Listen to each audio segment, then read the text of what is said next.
64 plays tonight. I think that's the most we've seen them run this year. I haven't charted 64 or more plays for the Greyhounds in any other game this year.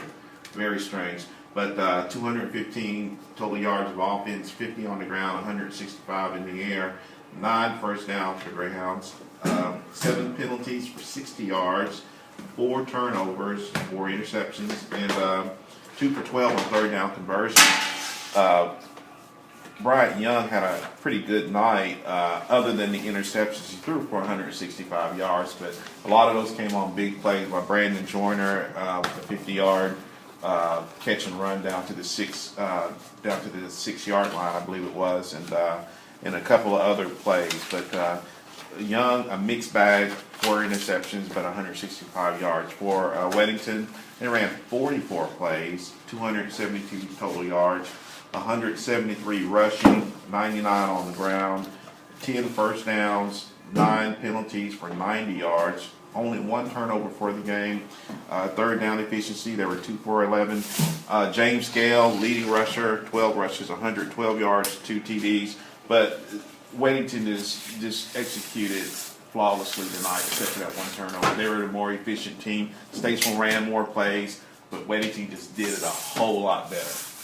They did what they did a whole lot better. Yeah, and I mean, Statesville, the odds were stacked against them. Not having John Mott, in the offense, who was the heart and soul of this team, heart and soul of the run game, in the middle run game for Statesville. That wasn't there.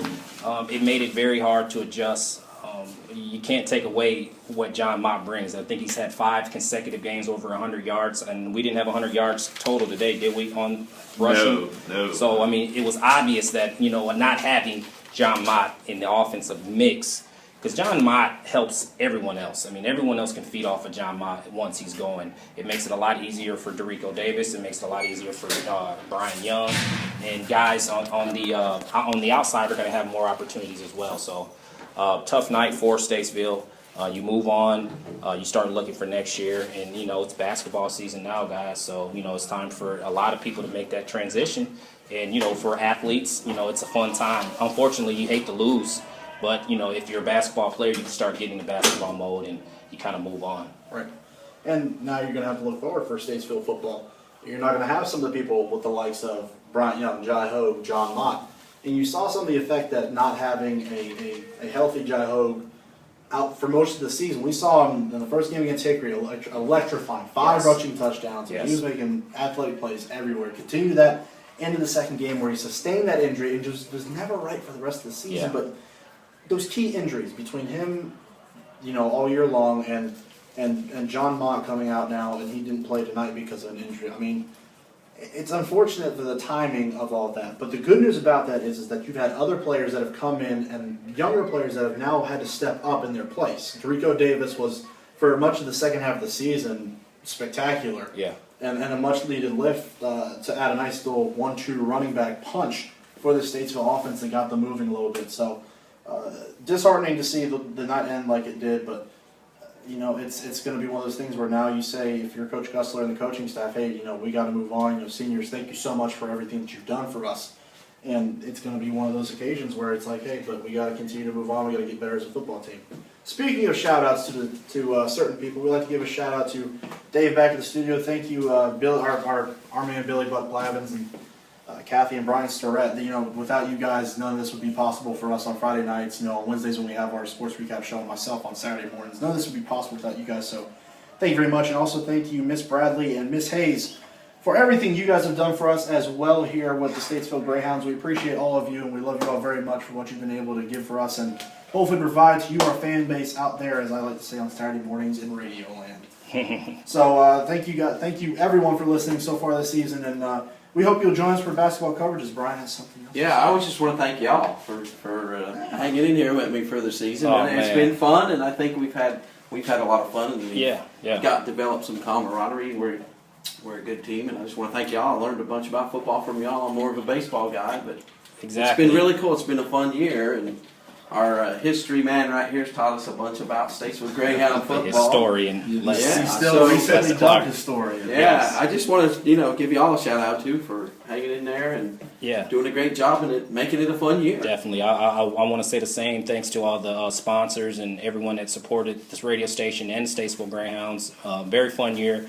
I mean, I love this. I love doing this. I love talking sports. And thanks to WAME, Billy Buck, Kathy Cash, Brian Starrett, for giving us this opportunity to come out here and do this. Something we love to do and supporting the community as well. So big ups to everybody.